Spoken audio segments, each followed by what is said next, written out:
This is one of the most beautiful projects and scheme the government of India has ever implemented. It has set a big motion in action. This smart city mission has this immense potential to resolve the urban issues. How and what ways policy makers can unshackle themselves from the traditional way of thinking and identify new ways of working with the citizens.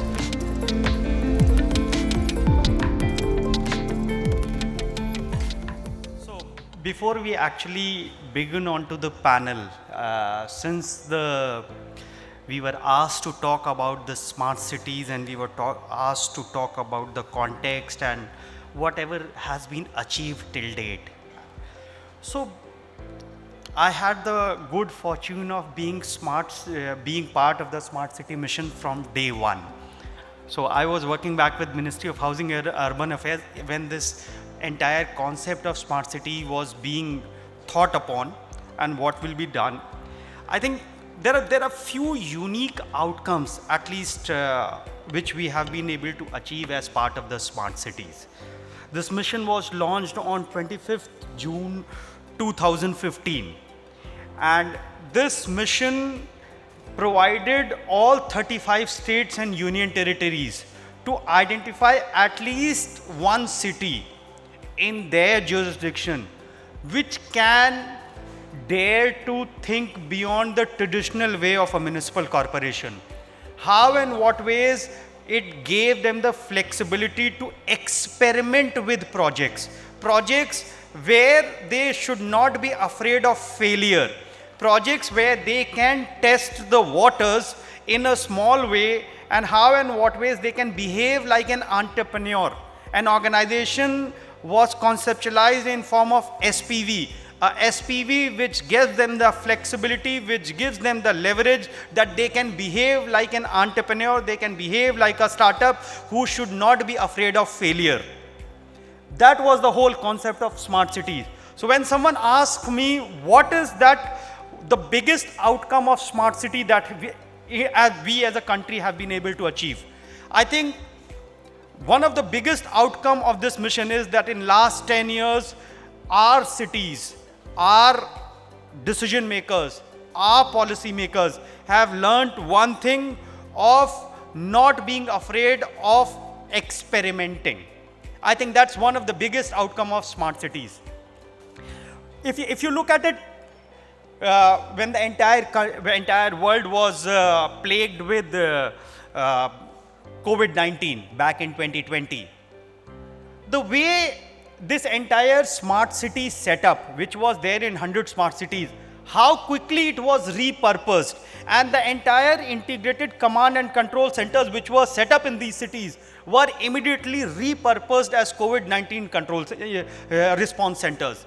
And how and what ways the entire convergence between the government machinery could be brought into these integrated command and control centers, and the services were being run to ensure that the minimum livability related aspects are made available to each and every citizen of the city through these ICCCs. I think that was the power of ICCC. That is what we learned about ICCC. Unfortunately, like most of us, we have forgotten about COVID-19 and we have also forgotten about ICCCs, how we had repurposed that. I think that's what needs to be a lesson which should not be unlearned. Moving on to the next part, if I talk in terms of facts and figures, I think initially the central government support to this mission was somewhere around 45,000 crore. However, if you look at it, the overall size of the projects which have been executed in last year, it is more than 1.64 lakh crore. Now what does this hint at? This hints at that our cities are capable of executing projects in which the money requirement can go beyond the central assistance or the state assistance, which means that cities were able to generate money out of their own projects or by using innovative financing, which essentially pointed that yes, if cities improve their operations, there is a large private sector which is ready to come and invest into the city. That is the outcome of smart cities. Smart cities are not merely about setting up a few cameras, few technology, ITMS related aspects, some water related things. Smart city is way, way beyond this. Smart city is ways of working in a new way, in a frugal way.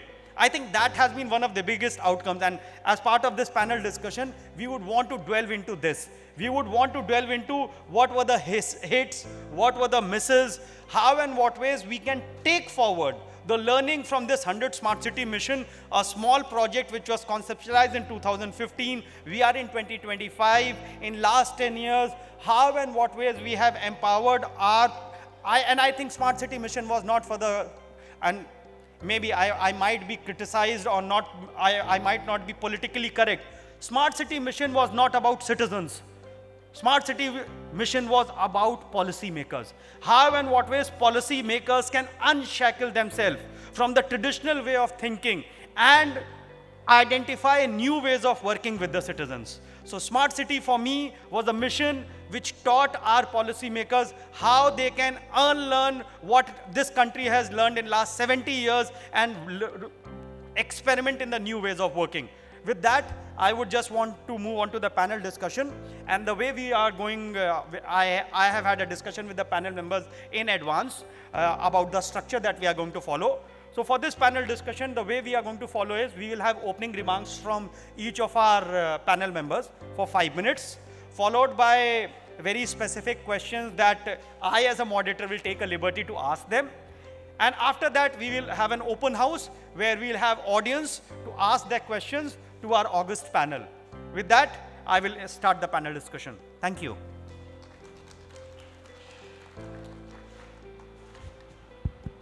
So we'll go with our first panel member. We have our guest from Russia, and very clearly, Russia, of course, is considered to be an advanced country, and there must be particular learnings that we as a country can adopt from that. So over to you for first 5 minutes of your opening remarks. Hello, everyone. First of all, I would like to say thank you for organizers and for government of Moscow for this opportunity to take part in this beautiful event. I heard your topic before, and I'm not agree with you that people is not part of smart cities. The smart cities, it's a people. This is the brilliant of each smart cities. We should provide safety life there in each smart cities in megapolis. My topic is, it's a very important social theme, is transport security for citizens. Please raise your hands who use private cars every day in Delhi. Oh, it's not much. Okay, in Moscow, for example, I don't use my private car during traveling to work, and I use only public transport because I know that this is the most safety type of transport in the city. I know it because we supply equipment for training the public transport drivers for Moscow companies. And I know the difference between the training programs of education in usual standard drivers and public transport drivers. For example, I have received my driver license in 2005.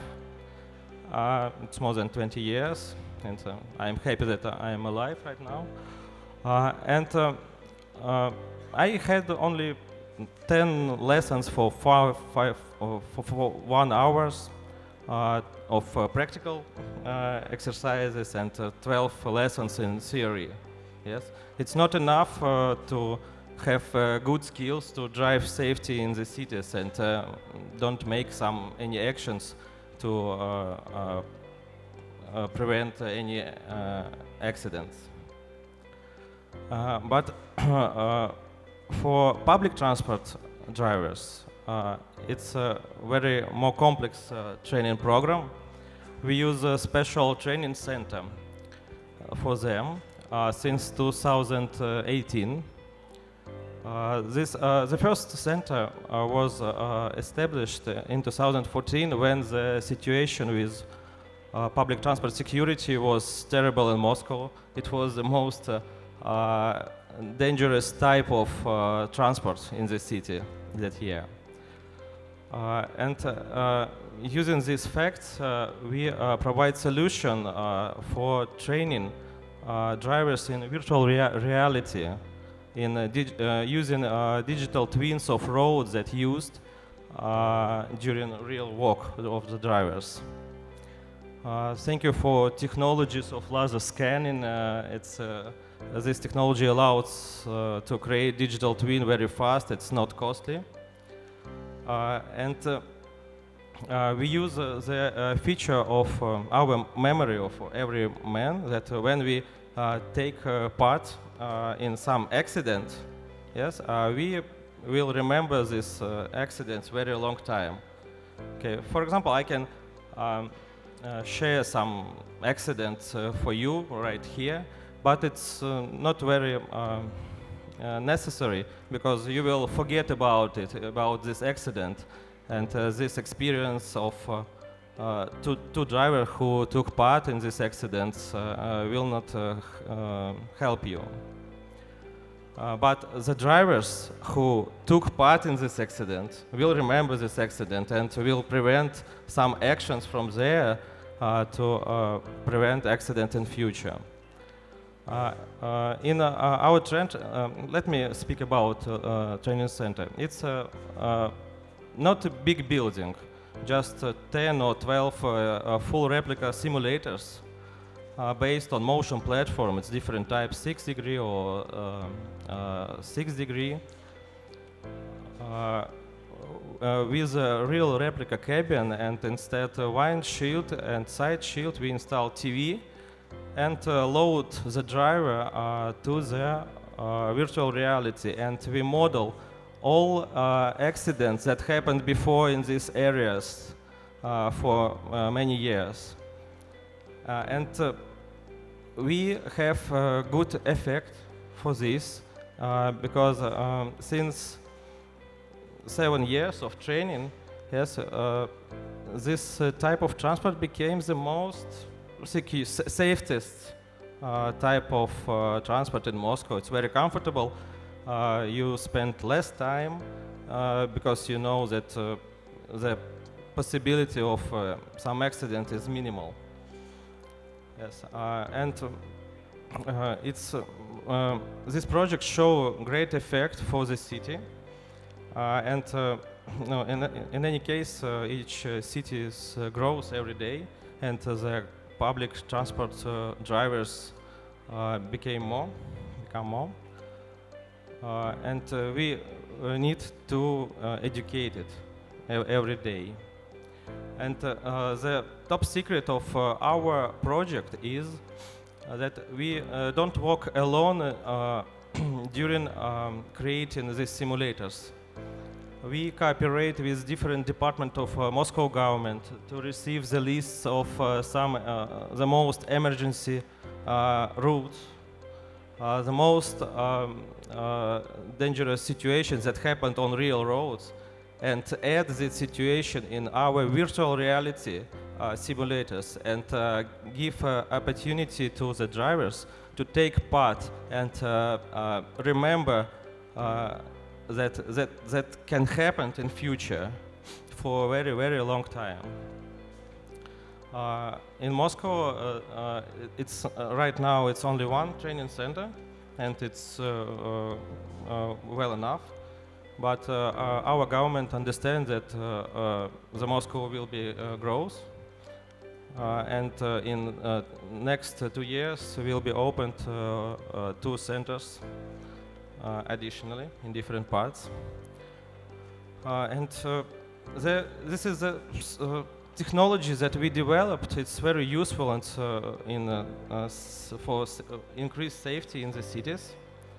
And I hope that it will be very useful in India also, because you have a lot of beautiful big cities, smart cities here, and hope that this technology in cooperation with your government, Moscow government, and companies from India and Logos, we can create a new generation of training centers here that will save lives of your citizens. Thank you very much for your attention. Thank you. Thank you, Vlamadar, for your opening remarks. We will move to our next panel member, CEO of Dawangiri Smart City. Sir, over to you. Thank you. A very good morning to everyone. Firstly, let me introduce myself. I am Viresh Kumar, CEO of Dawangiri Smart City. For the diversity of audience and for the benefit of people who have come from other country, I'm telling you, I am from Karnataka state of India, and from a place called Dawangiri. It is almost located in the central part of Karnataka, which is around 70 square kilometers. It's a very small city, 70 square kilometer city as per 2011 census, having population of just 4.5 lakhs. Ladies and gentlemen, as a part of Smart City mission, we have implemented 116 Smart City mission projects, out of which almost 110 are completed and only 5 to 6 are pending to be handed over and waiting for the last minute finishings. And for the benefit of again the audience, I'm telling you, Smart City mission is 50-50, 50 from state and 50% from Karnataka center. Total mission fund for a city is 1000 crore, and out of 1000 crore, 500 crores has to come from state and 500 crore has to come from center. Okay, and out of that, 70% goes for administrative and other expenditures, and 930 crore goes for project fund. In case of Dawangiri, I can tell you, out of 930 projects, almost 700 to 800 crores worth of projects have been completed satisfactorily, and there might be some hiccups. 100 or 150 CR projects have not been taken strongly in line with the Smart City mission, but nevertheless it helped our citizens very well, and people are very receptive of the project developments which the SCM has taken forward. And as a part of this Smart City mission, we have developed what we commonly called as command and control center, integrated command and control center, for which we have a very strong backbone of end-to-end fiber connectivity, not to fear of any theft of data or digital privacy. Having end-to-end fiber connectivity, we have overcome all such regular difficulties which could have occurred if we have open source ISP or open bandwidth kind of thing, wireless kind of thing. And we have also implemented a project which is almost maybe one in the country, like barrage project.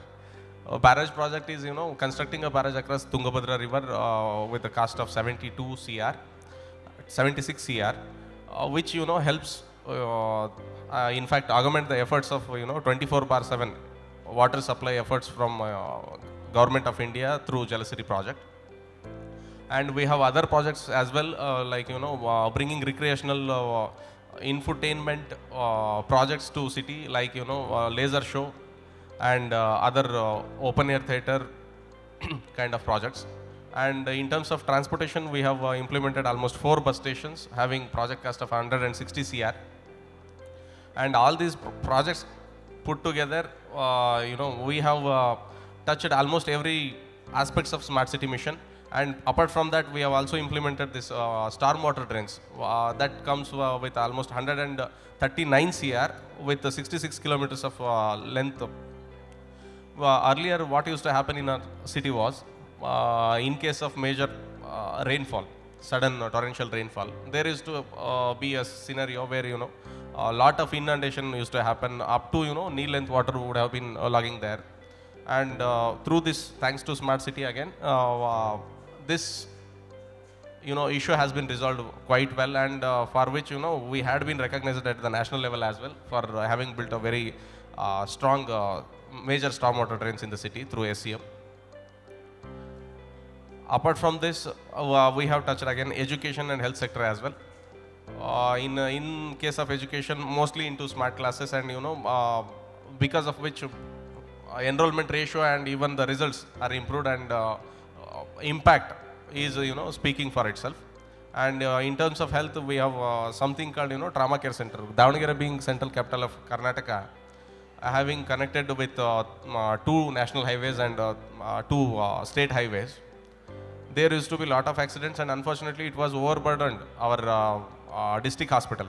Thanks to smart city, again that issue was also resolved through construction of trauma care center, a 50-bedded hospital in Dawangiri. Now the patients are well taken care of, and overburdening of over that district hospital has been resolved.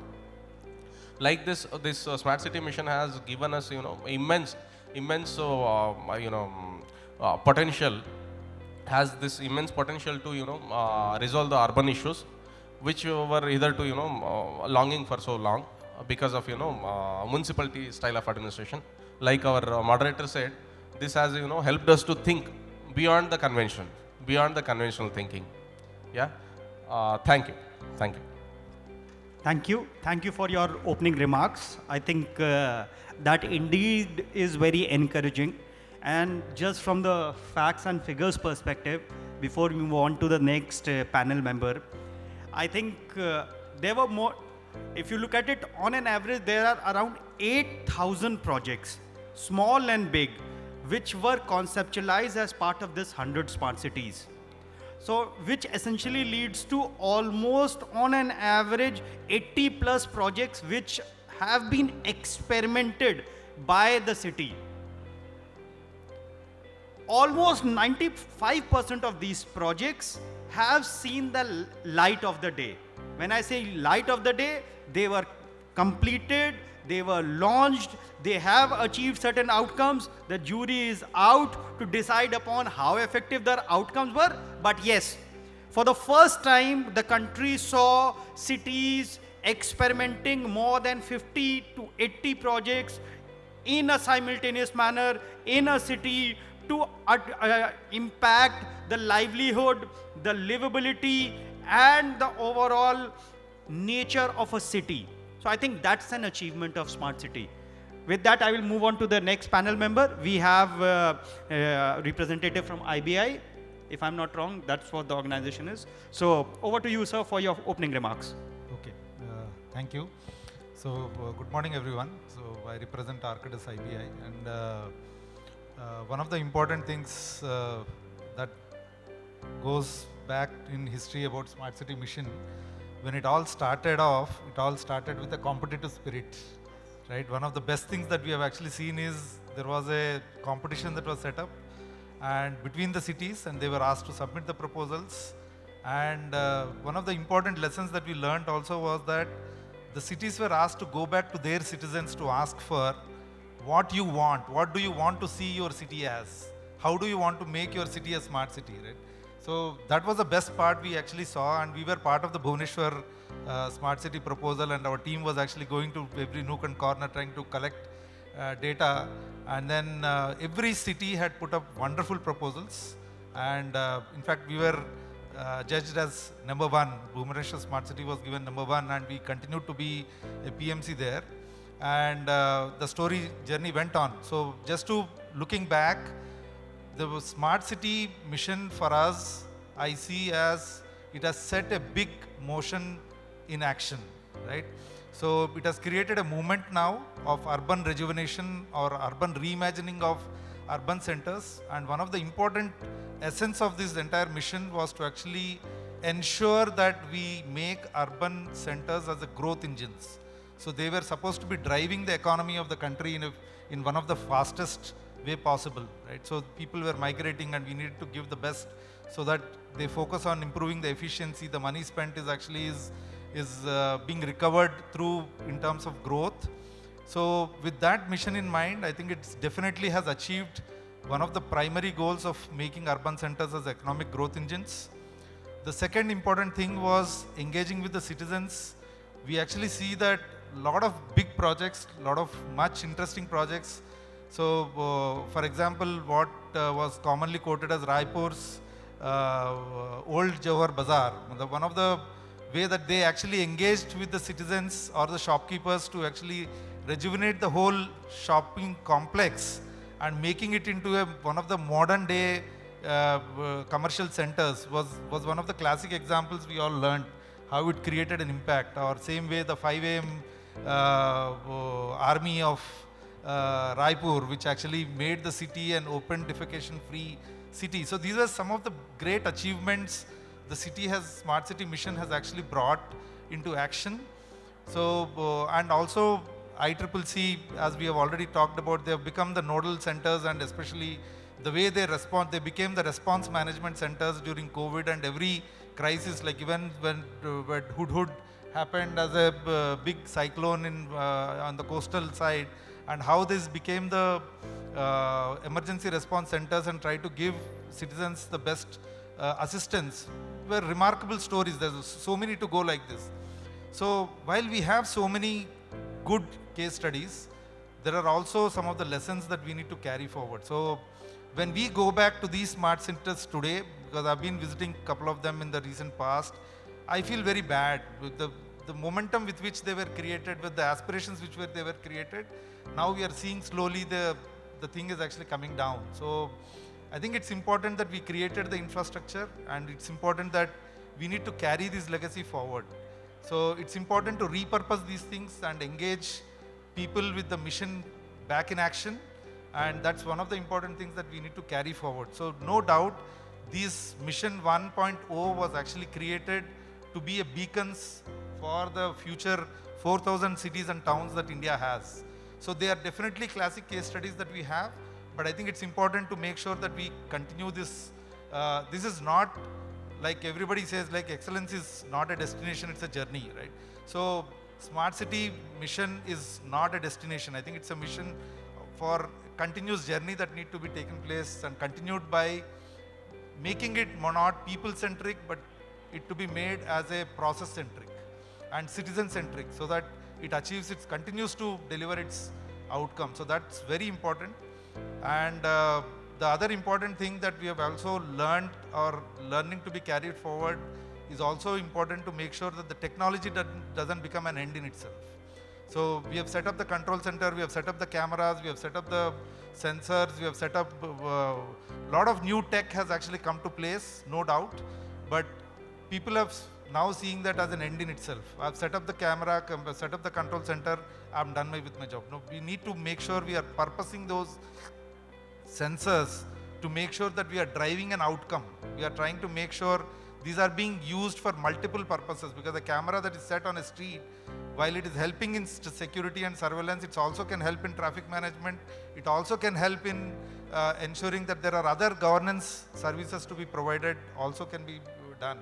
So I think it's important to make sure that the outcome or of this investment need to be reaped by making sure the cities are actually taking this data for their decision making, using this for their decision making, and making sure that this data is actually, historic data that is actually coming in is made to build AI-based predictive models, make sure that these are all helping us to use this historic data to make sure that we are actually getting better outcomes of these systems, making sure we are building digital twins of these cities with the data that is actually coming in. We can also repurpose and make sure that the digital twins are made, and make sure again the citizens are brought to action. That's one of the most important thing that we have seen in one of the great projects that we had in this. The citizens have to be the center stage, and they need to happen, they need to come forward, and they need to start engaging with this mission. And I think with that, I think I'll leave it here, and probably we can have more discussions on this. So absolutely, absolutely. And from the point that you said, which is an important point, that now when we have introduced so much of technology into the service delivery, how and what ways cities keep on learning based upon the data that is getting generated, so as to they improve from the benchmark, because of course it's a journey, it's not a destination. So just one example that I want to tell you about how one of the smart city actually went ahead and created that learning. So back in 2019, the smart city of Prayagraj smart city, that's where the famous Kumbh Mela happened. The Kumbh Mela happened in 2019, and because at that point in time there was a complete technology that was set up, the CCTV cameras were there, the entire crowd which was coming was recorded into video. And this year, when 2025, the Mahakumbh happened, and we had more than 640 million people coming into one city. The video, the analytics that was generated in 2019 was put to use to train the model, which was then put to use in 2025 to manage that crowd. So that means in 2019, what was there was made available to train the AI models of how effectively we are going to manage the crowd in 2025.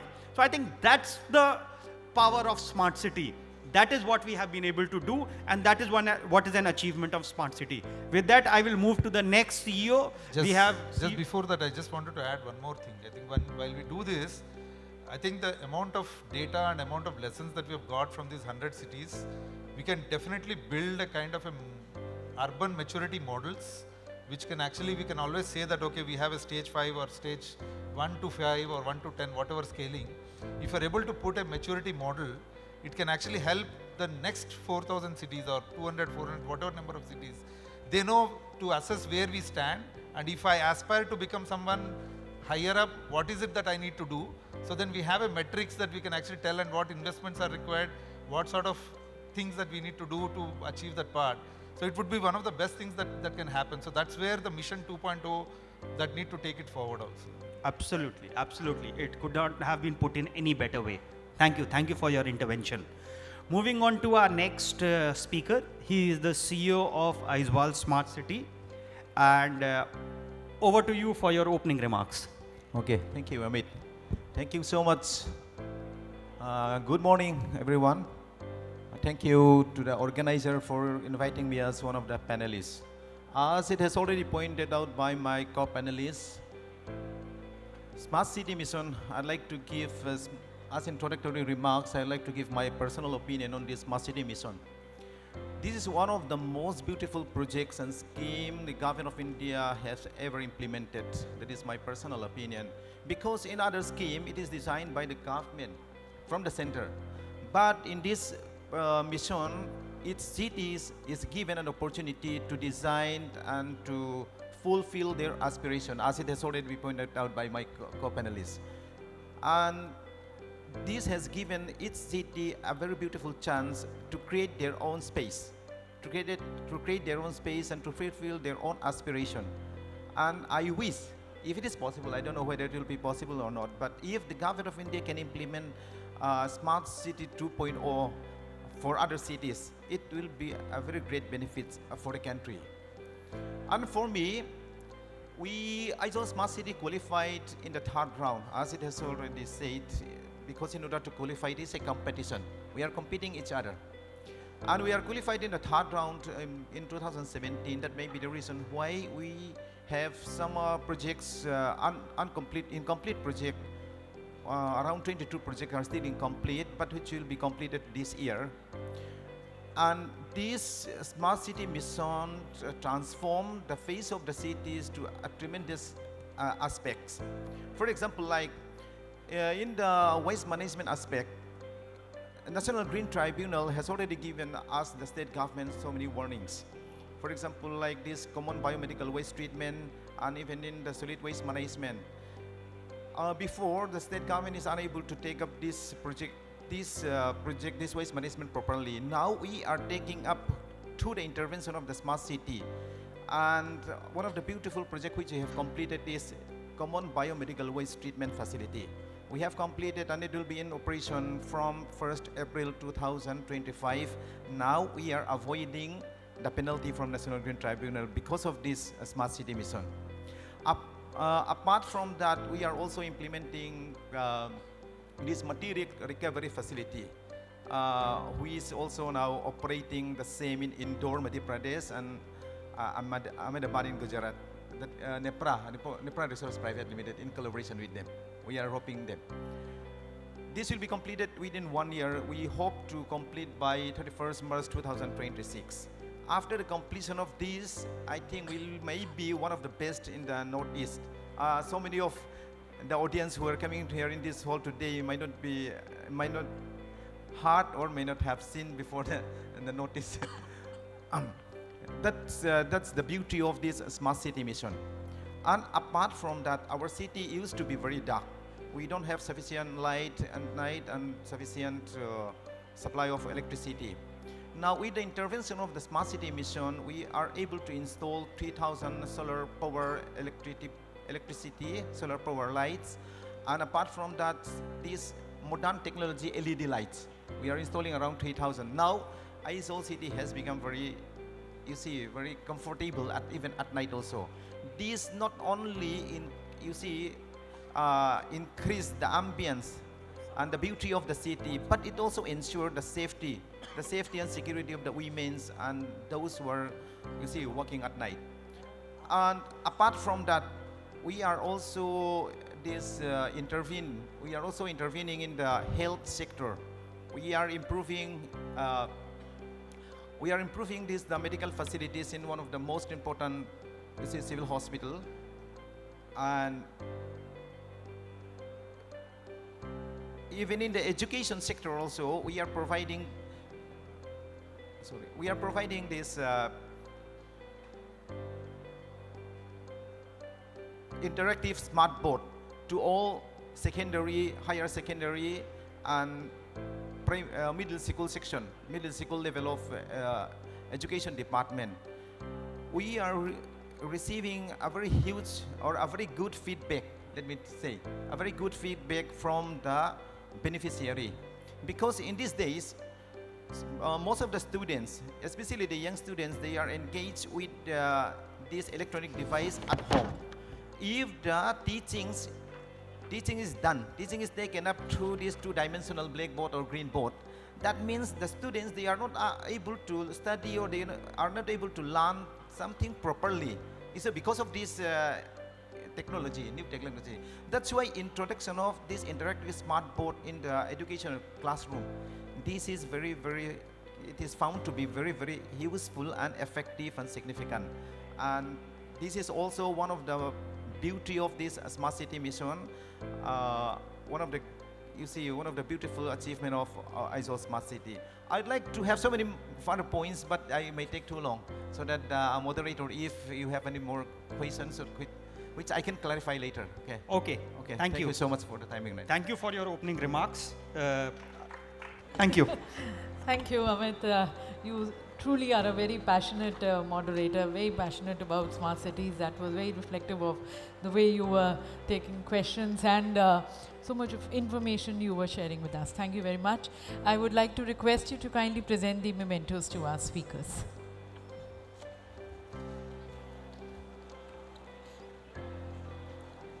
So we can thank Vladimir Riley first. Thank you.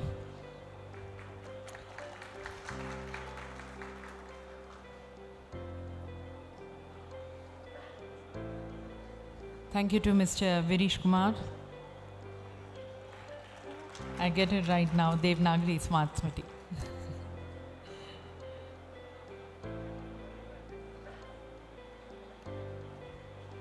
Thank you to Mr. Venkata Subbarao Chunduru.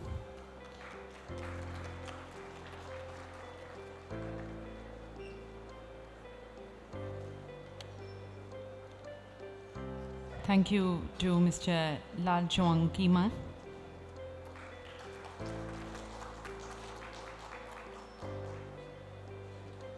And may I request Charanjit to please join, if you can present the order. Ms. Chandrika Behel, the Managing Director of Exhibitions Intergroup, to be presenting the memento, thanking our moderator, Mr. Amit Singh.